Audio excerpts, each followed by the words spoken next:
What is going on, everyone? Thanks for joining. This is Chingaso's Combat Crew, your one-stop shop for all your combat news. Thank you for tuning into this week's episode. We got another banger of an episode. We're just off the cusp of UFC 296. I'm going to be going over all the results, all the fights you care about.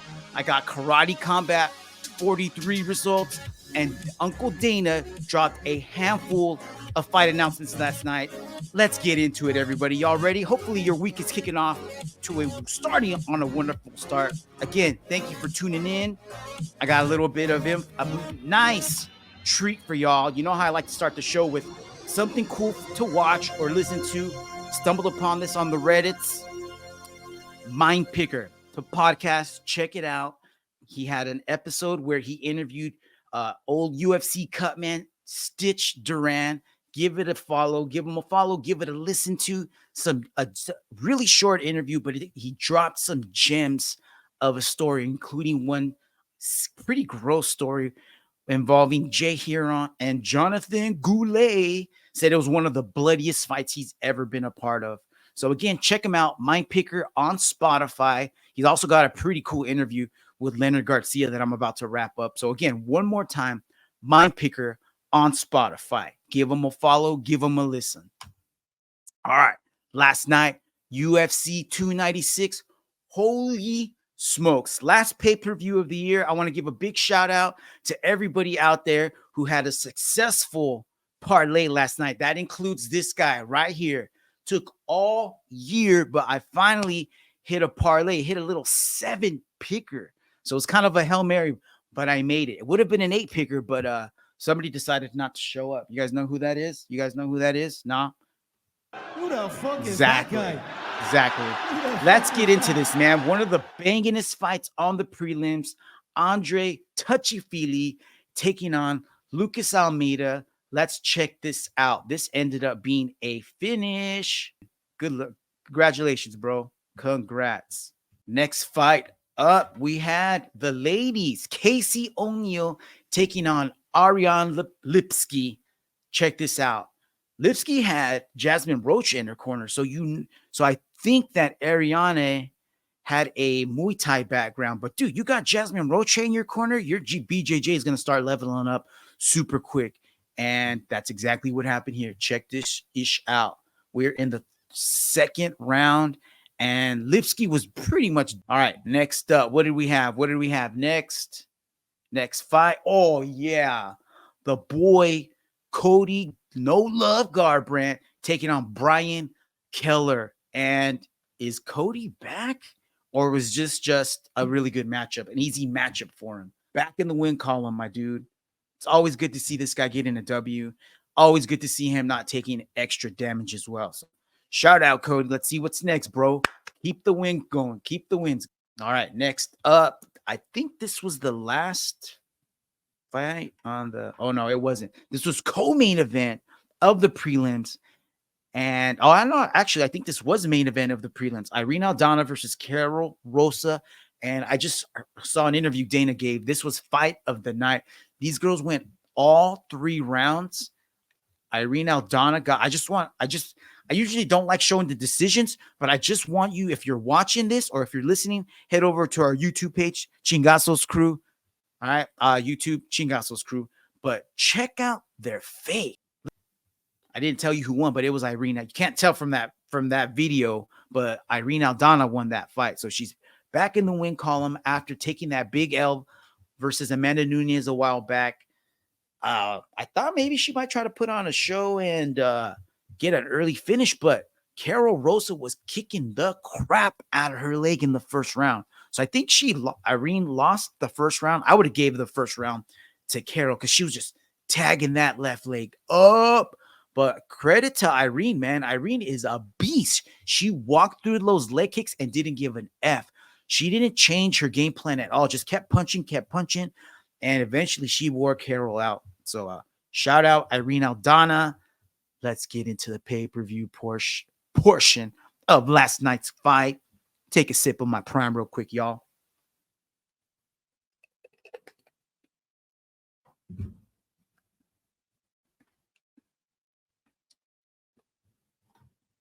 Oh, yeah, it's time to get into the pay-per-view portion of UFC 296. The opening bout on the card was Josh Emmett taking on last 2-week replacement Bryce Arkansas Mitchell. And damn, it did not take long. And Jesus, check this out. So luckily the camera turned away and they didn't show it, but good Lord, man. I think this is another angle here that a video I found this morning on Reddit. Of course, shout out to the boys at Reddit. This was posted by rough_media, and they're titling it The Most Brutal KO in Featherweight History. Check it out one more time. Look at this. This was another angle. You can just see it from the back. Son of a bitch. And I think it was a little bit after that he started seizing up, and then the camera cut off right away. So he was on skates even in the post-fight interview. Rogan just kept going on and on about how they shouldn't let him up and shouldn't let him walk out. I agree. I think that should be like norm. Like the norm should be like when you get knocked out like that, that should be like NFL concussion protocol style. Like, don't let the dude get up, bring a stretcher out, just for safety's sakes, just for the health and safety of the fighter, and get him checked out at a hospital immediately, get a brain scan, because that punch could have been like, I don't know, career ending. It looked severe enough for sure that he's going to have to take a break. So hopefully Bryce Mitchell recovers. Bryce, we need you in the UFC, bro. You are a gem. Your personality shines through. I don't give a shit if you're a flat earther or not. You got awesome stories. You're an awesome fighter. Well wishes, my friend. I hope you recover. And Josh Emmett, hey, you got the W now. Let's see what's next for you, bro. Oh, guys, the fight that nobody wanted, nobody asked for, but they gave it to us anyways. Tony Ferguson taking on Paddy Pimblett. I don't have any highlights from this. You know why? Because there weren't none. So I'm just going to share some picks. It was a 3-round snooze fest. Tony does not have any sweeps. Tony does not know how to get up from the bottom. That was the story of the night. Paddy kind of tagged up. Paddy tagged up Tony kind of whenever he wanted. There was no power shots. Tony was just leaving his chin out on a platter. And every once in a while, Paddy would pepper him with some shots, eventually get in close, secure a takedown where Tony was not able to do anything except maybe throw some elbows from the bottom every now and then, but he never attempted to put his feet on Paddy's hips. He never tried to sweep Paddy. He never tried to get up. He did try to throw those long legs up. Maybe, I mean, I don't know why he didn't try for a triangle or anything, you know, even his boy, David Goggins, was yelling at him in the 3rd round to get up, and he didn't. So I don't know what was going on in his head, but this may have been the last time we see Tony Kukui Ferguson in the UFC. There's nothing left for the dude, man. He needs to either take a very long break or he's probably going to end up getting released, because I saw a crazy stat that said he's like 0-7 in his last 7 fights, and he's just not the same fighter anymore, man. It's sad to see, and I don't want to see him getting hurt anymore. I don't think that the decision to retire should be made by your boss, but hopefully Tony has a real deep down conversation with himself, because only he's the one that's going to be able to make that decision. But if that was the last time we saw him, thank you for the memories, my brother. And let's see what happens next in your next phase of your career, because this is not it, bro. This is not it. So Paddy gets the W. What's next for Paddy? He's not ranked right now. So on the screen right now, I got the bottom 5 in the lightweight rankings, 15 through 11 on the screen. At number 15, Drew Dober. Number 14, Bobby the King Green. Number 13, Renato Moicano. Number 12, mine and Fonzo's favorite at the moment, Benoit Saint-Denis. And number 11, RDA, Rafael Dos Anjos. I don't even know how that dude's up there still, but hey, he's there. At the moment, Renato Moicano and Drew Dober do have an appointment to scrap, so you can take those 2 out of the mix. So that only leaves RDA, Bobby Green, who just got murked a while back, so he's probably not going to be fighting anytime soon. Or, yeah, well, I mean, I guess he could. or Benoit Saint-Denis. Now, Benoit Saint-Denis is on the come up. Fighting Patty's not going to do anything for him except give him a highlight reel, which I'm down for. I am down for. That could even be a main event of UFC Fight Night. But so could a fight with Bobby Green or RDA. So let's just see what the UFC decides to do. But I would love to see Benoit Saint-Denis and Patty. But I don't think Patty can beat any of these guys. I don't think Patty can beat Drew Dober, no doubt. For sure, he wouldn't beat Drew.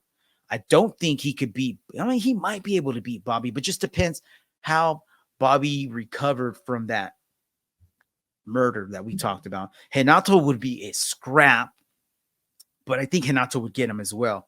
Benoit Saint-Denis will straight up murder Patty. Don't even look for that fight, Patty. When you see Benoit Saint-Denis down the street, you go the other way, bro. You go the other way. Rafa dos Anjos, he's a bit older, but you know he's a motherfucker and he comes to fight. So I don't think he could get him either. So we'll see. They were asking him in the post-fight show if he wanted to fight on UFC 300. He said that he will not be able to because that's when he's around the time he's expecting twin girls. So congratulations, Patty, on the twins. Congratulations on the W. Enjoy it. And let's see what happens next, man. We'll probably be seeing Patty late spring, early summer.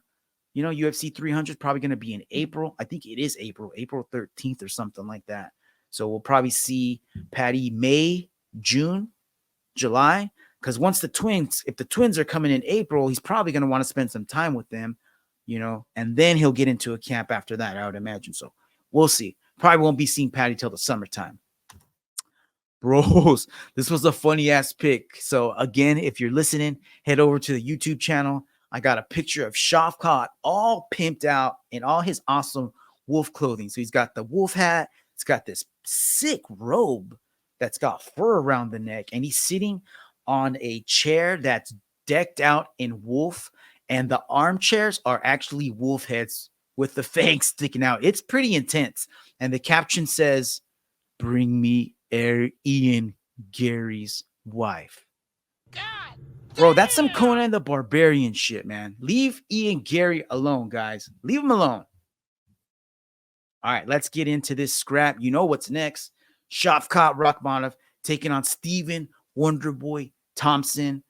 Steven Thompson actually walked out with Tenacious D, and they weren't playing Wonder Boy live, but it was up in the building. Check this out. This did not go well for what teach karate class on Tuesday. I don't know.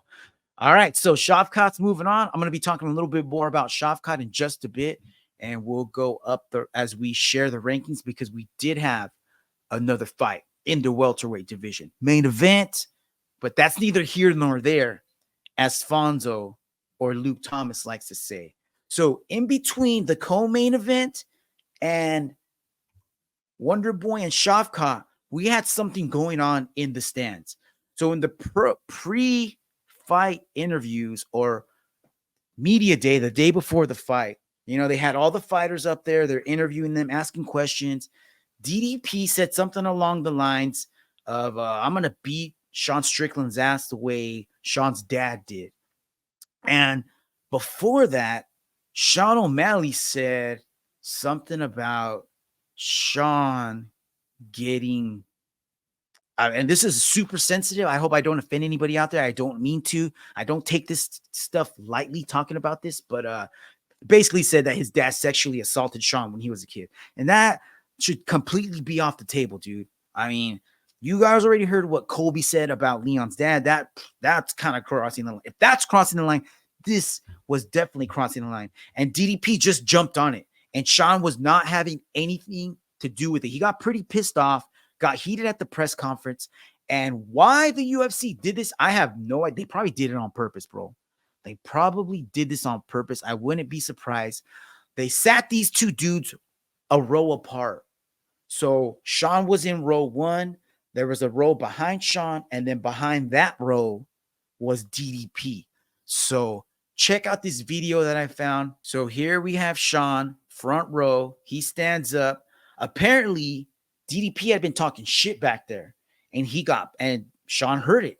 So cameras turn on to the boys. DDP stands up, starts flexing. Sean stands up, flexes, turns back, does like the handgun gesture, pretends like he's shooting at DDP, and then Sean turns around because it looks like DDP saying something. Sean hears it. Sean turns around.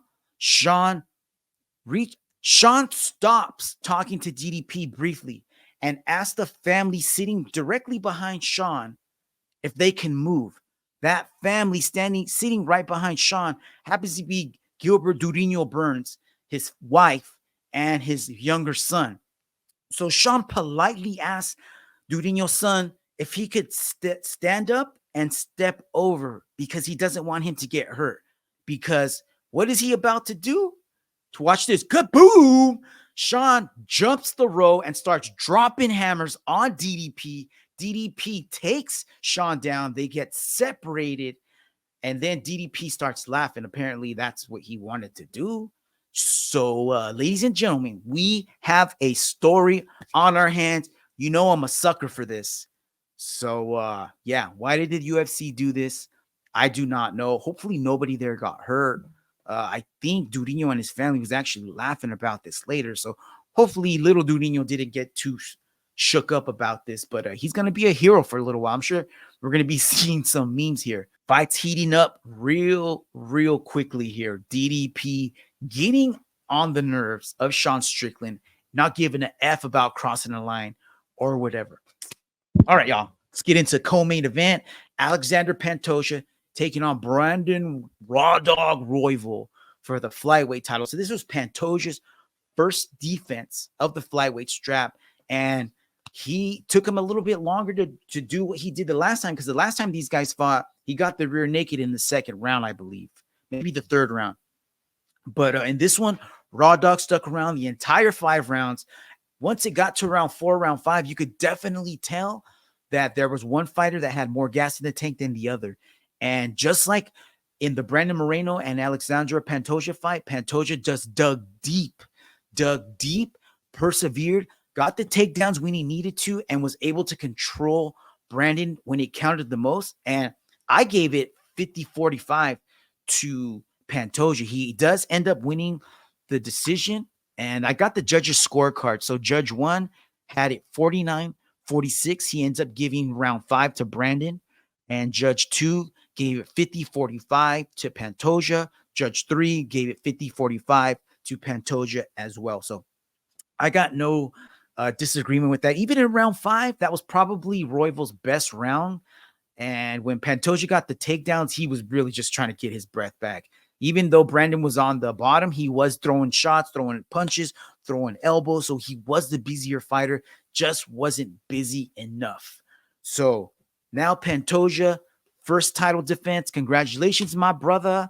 Let's see what kind of sharks are swimming around in the flyweight division. So I got the top 5 fighters in the flyweight division, starting at number 1, Brandon Moreno. Number 2, Brandon Royville. Number 2, Amir Albazi. Number 4, KKF. Number 5, Matthias Nicolau. And number 6, Manel Cape. So at the moment, I believe Manel Cape and Matthias Nicolau next month. Amir Albazi and Brandon Moreno also have a fight coming up pretty soon. I think that's like the UFC Mexico City card coming up in February, March, somewhere around there. So the only one who doesn't have a fight at the moment is KKF, but he hasn't done anything to merit a title shot. So whoever puts on a performance of the night or just a really good show could probably steal this. Because, I mean, I don't think people want to see Pantosia Brandon Moreno 4, right? Even though that would be a sick ass fight, they might want to try to give somebody else, unless Brandon beats the shit out of Amir, which he could. What if he finishes him? You know what I mean? Like just devastating style, like just killer KO or a killer knockdown that leads to a crazy finish. But at the same time, man, Manel Cape needs that rematch, dude. Go back and watch Manel Cape and Alexandra Pantosia. That was a scrap. I almost feel like Manel Cape is the only dude in the division that can match the intensity and violence of Alexander Pantosia. He's got that stopping, punching power, man. So I can't wait to see what Manel does against Matthias. That should be a good fight. But this could be a title in like a little tournament here. The winner of Manel Cape and Matthias could face the winner of Brandon and Albazi if it's a boring fight, or one of those guys can just leapfrog everybody. But KKF is just sitting there on the sidelines. I wonder what's going on. So stay tuned to the flyweight division. We're gonna see things get shook up pretty soon. All right, so main event: Colby Chaos Covington taking on Leon Edwards. I don't have a highlight for this because it was kind of I'm not going to say it was a boring fight, but it was Leon did what he had to do to secure the fight. He outstruck Colby and he even out-wrestled Colby. He got Colby taken down. Colby, I believe, took Leon down once, maybe like in the third round, but Leon was able to immediately scramble and get back up to his feet right away. Whereas when Leon scored some takedowns, he did have Colby down for a little bit longer, even though Colby was able to get back up. But yeah, man, Leon pretty much had control of that entire fight. I very easily could have given that 50-45 to Leon. I got the judges' scorecards on the screen right now. Judge 1 gave it to Leon 49-46. Judge 2 gave it to Leon 49-46, as well as that third judge 49-46. So it looks like everybody gave round 5 to Colby, which is, yeah, it was almost like too little, too late, because he really didn't start doing anything until the 4th round. And in the post-fight interview, Colby was saying it was ring rust. He was worried about pulling the trigger. He wasn't sure if he was going to have that gas tank. But dude, that's all you have is your gas tank. You never weaponize that. And Leon didn't have anything to worry about. Leon didn't look tired. Leon didn't get swelled up. He did get touched every now and then, but it was nothing that he had to worry about. So yeah, that is a done deal. Leon and Still. So let's look at the rankings. This is what I'm talking about. Let's see what's next. Obviously, the next person in line is Bilal. It should be Bilal, right? But right below Bilal, we got Colby, who just lost. Before, underneath him, we got Gilbert. And then underneath him, we got Shafqa. So Shafqa just beat Wonder Boy last night. Dunino's already paired up with JDM. And Dana's going to be making an announcement in a little bit. I'll be playing that so you can see. The only ones who don't have fights at the moment is number 1 and number 2. Kamaru and Bilal. I don't think that they're going to make them fight, but they could. And that would be pretty messed up to make Bilal fight one more time again. So maybe we'll see Bilal and Leon in UFC 300, or Shafqa and Leon UFC 300. I don't know, man. I don't know. Dana's talking crazy shit. He's saying, I don't know if I got it on the slideshow or not, but he's saying that when we see the card for UFC 300 and we see the opening bout on the early prelims, we're going to say something along the lines of like, what the fuck? This guy's opening the card? So supposedly it's going to be loaded, but I don't know. You know Dana. Oh, speaking of the devil, let's check him out. Here is Uncle Dana post-fight interview last night. I guess before I get started, I'll announce some fights for you guys here. This Miami card is stacking up to be badass. Michael Venom Page versus Kevin Holland. Song Yadong versus Jan. Gilbert Bergs versus Jack Della. And Ian Gary versus Jeff Neal. What? Who's got the first question? Oh, did y'all hear that? Did y'all hear that? So it sounds like Venom Page officially signed with the UFC. Going to be taking on Kevin Holland. UFC 299 in Miami. Song Yadong going to be fighting Piotr Yan, bro. Yes. That is the fight tons of people wanted to see. That's going to be awesome. And then me and Fonzo talked about it. Fonzo's boy JDM taking on Gilbert Burns, and Ian Gary and Jeff Neal. They're going to run it back. So hopefully both gentlemen end up showing up to the dance. Because remember, Jeff Neal got pulled from that for injury. And then Ian Gary mysteriously came down with pneumonia. So we didn't get to see him last night. Oh, well. Next story. So I think I talked about this a couple of weeks ago after Islam destroyed Alexander Volkanovski. But he says he doesn't want to fight Charlie Olives, and he wants Gagey. So he kind of wants to like follow in his mentor's footsteps, Khabib, and he wants to take out Justin Gagey. So we'll see what happens. Keep your ears peeled. You know, we'll have the news for you here. So stay tuned. This is some bullshit. Conor McGregor trying to get a boxing match against Petr Yan. Luckily, I don't know if that's really going to happen. This is some crazy, it's got to be some Russian boxing show or some shit. But Petr Yan and Conor McGregor were in the house. They did have a little face-off, and they were teasing that these two dudes are going to fight in a boxing match. I don't give a crap about that. Conor, get your ass in the cage, bro. Stop messing around. Petr, they already gave you a fight against Song Yadong, so let's focus on that, bro. We also talked about this. You know we love that BKFC. We got that love for it over here. All right, so a California State Athletic Commission officially voted to approve bare knuckle fighting in the state. BKFC has already announced plans to take a card there in the spring 2024. And last year, when we went to Tachi Palace for Uriah Faber's A1 combat, they did hint that they were trying to bring BKFC to Tachi. So let's keep our fingers crossed, and maybe we'll get to see BKFC at Tachi Palace soon. All right. Oh, yeah. And they also approved slap fighting. Who gives a beep? All right. Here's the announcement. I was talking about this when I was going through the lightweight rankings. Drew Dober going to be taking on Renato Moicano, UFC Las Vegas, UFC Fight Night show, February 3rd. Probably going to be an Apex card. So, yeah, that's going to be a banger of a fight, man. Drew Dober, you know Renato don't back down. Neither does Drew Dober. So these two are going to meet in the middle, and they're going to slang and bang, man. So this is kind of funny. Actually, it's not kind of funny, but here's allegations on the screen. So apparently, Benoit Saint-Denis did an interview in France, and he dropped this quote or a truth bomb, I don't know, regarding the Nurmagomedov family. I no longer have any doubts. They are loaded like mules. They are intelligent in the way they do drugs. They know how to do it very well. Makakachev, the current champion, got caught in 2016. He got busted with meldonium. And what the freak is meldonium? Bros, I looked it up. Meldonium, sold under the brand name Moldronate, is a PED that is the source of much debate in the world of sports doping. Initially designed in Latvia for use in animals, WADA has indicated that this drug is banned in Olympic sports.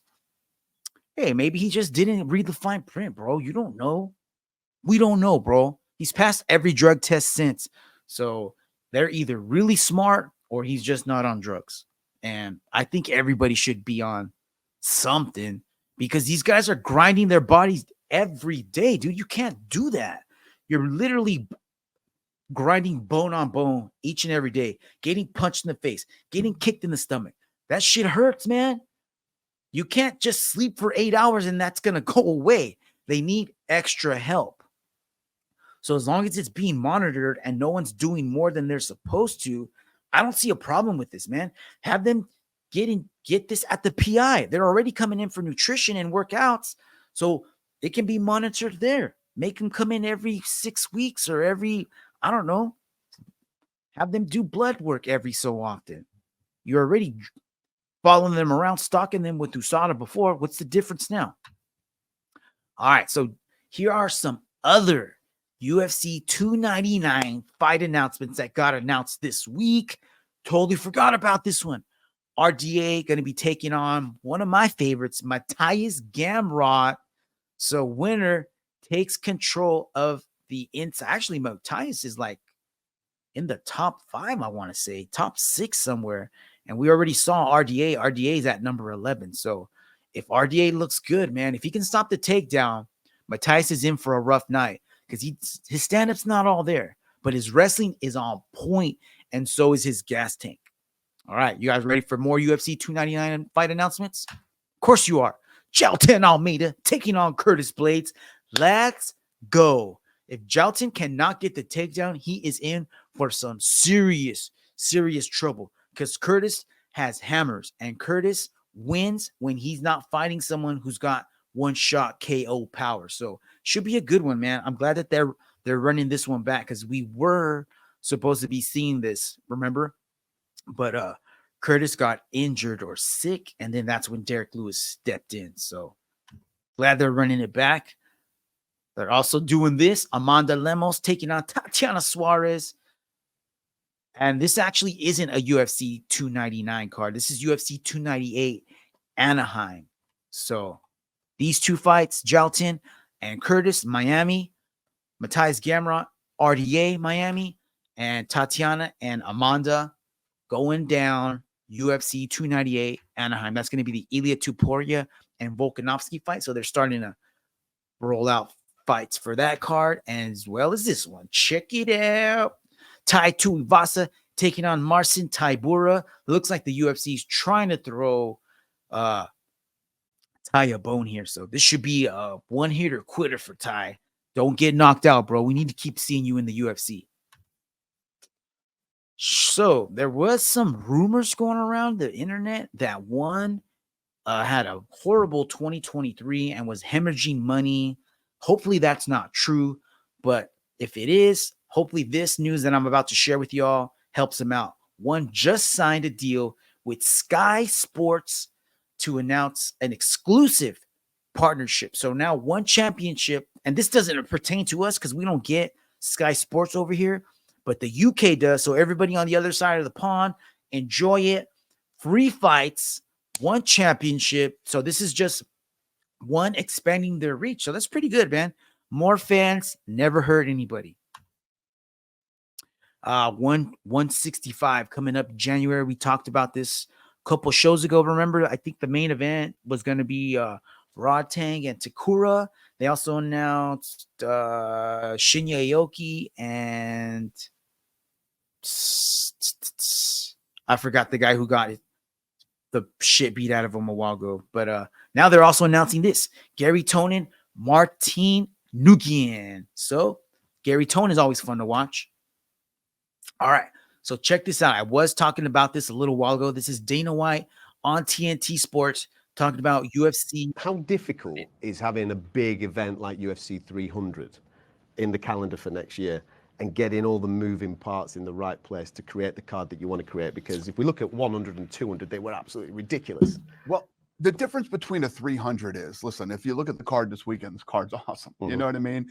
So you want to build these amazing cards that make people lose their minds.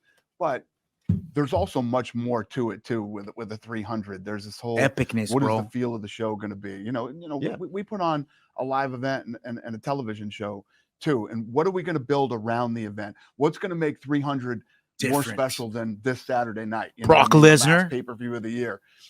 So there's a lot more. Brock Lesnar versus Ronda Rousey. The card, but what you can expect is the first prelim of the night for you to be going like, holy, this is the first prelim of the night.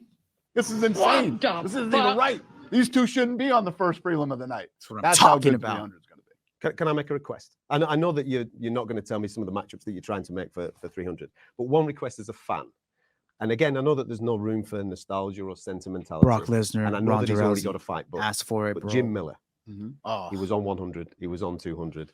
I would love to see him on 300. I know that he's got a fight booked on the 13th of January, but if we could get him on that card, man, that would be sensational. Yeah. What a story. That is a great story. That is a great story. I'd even give you the matchup. The winner of Tony and Paddy this weekend. I'll get that done for you. Put it in this crazy room at some point. Yeah. Yeah, I'll get Jim Miller on the card for you. That'd be awesome. Consider that done. We've got to shake on that. That's a Merry binding Christmas. contract. That's my Christmas present to you. That's a binding contract. I like it. well, we'll see. He's already going across his word. Seeing Jim Miller on the card, awesome, but it's not UFC 300, dude. Come on. All right, this past Friday night, we had Karate Combat 43, Las Vegas, and you know what? Aesthetically, it was amazing. Just like they always do. They put on such a cool show, man. The background was like futuristic cyberpunk style space theme. You know what I mean? It was a packed crowd, but co-main event and main event they just did not deliver for me, man. Sam Alvey taking on Ross Turbo Levine. Sam Alvey ends up securing the unanimous decision, and Sam Alvey basically just used bully MMA tactics to beat Ross Levine, man. Ross Levine looked like he didn't know what the heck was going on. He was playing checkers. Sam Alvey was playing chess. Yeah, it was just bad, man. And then the main event, Anthony Pettis taking on Benson Henderson. Anthony Pettis ends up getting the unanimous decision victory. He, gosh, man, it was just a letdown. Looked like Anthony Pettis was way more familiar with the rule set than Benson Henderson, and Benson Henderson kind of didn't really turn it on until like round 4 and round 5, and by then Anthony Pettis was so far ahead on points that it didn't even matter. So I don't know if they'll run it back. I don't even know if they really need to. It was a fun fight on paper, but it just didn't produce enough for me. So if you want to check it out, go for it. It is on YouTube, Karate Combat 43. And this was actually pretty cool. I did want to share this with you. This was a story that came out earlier in the week about the famous Anthony Pettis Showtime kick. So check it out. Let me see if I can get this video playing for us right now. I jumped off. I kicked him in the nuts. So he's talking about the Showtime kick, and apparently somebody got kicked in the balls. Right on the fence. When I jumped off, I kicked him in the nuts, and then I hit Van Henson. I saw him at the UFC fight. A two-hitter. He was like, you kicked me in the nuts. Watch, you can see it. I jumped off the fence. Nuts. Cold-blooded. So you can actually see the cameraman like bend over. Nuts. Yeah, crazy. So that's a cool story, man. You don't get to hear stuff like that all the time. That's what I like hearing, man. Them background stories. All right. I'm only putting this out there for Cousin Ant, but I'm sure there's a ton of Alexa Grasso fans out there. So Alexa Grasso won the Submission of the Year award in the World MMA Awards for her submission win over Valentina Shevchenko, UFC 285 with the face crank. So sticking with that theme, end of the year award show, I do want to announce that in a couple of weeks, me and the boys are going to host our own end of the year award show 2023. So you know how we do it. We're going to have fight of the year, MMA, BJJ match of the year, submission of the year, knockout of the year, fighter of the year, female, fighter of the year, male, rookie of the year, event of the year. So yeah, let us know what some nominees you want to see, or what are some categories you might want to see that I didn't mention. So hit us up on TikTok, Twitter, or I'm sorry, X, IG, whatever. We're on all the socials, and it's all the same at Chingaso's Crew. Well, that's a wrap, everybody. Thank you for tuning in. Thank you for watching. Have a wonderful, fantastic week. Don't forget to follow us on all the socials, again at Chingaso's Crew, TikTok, YouTube, IG, Threads, X. Look for us. Until next week, Chingaso's Crew out.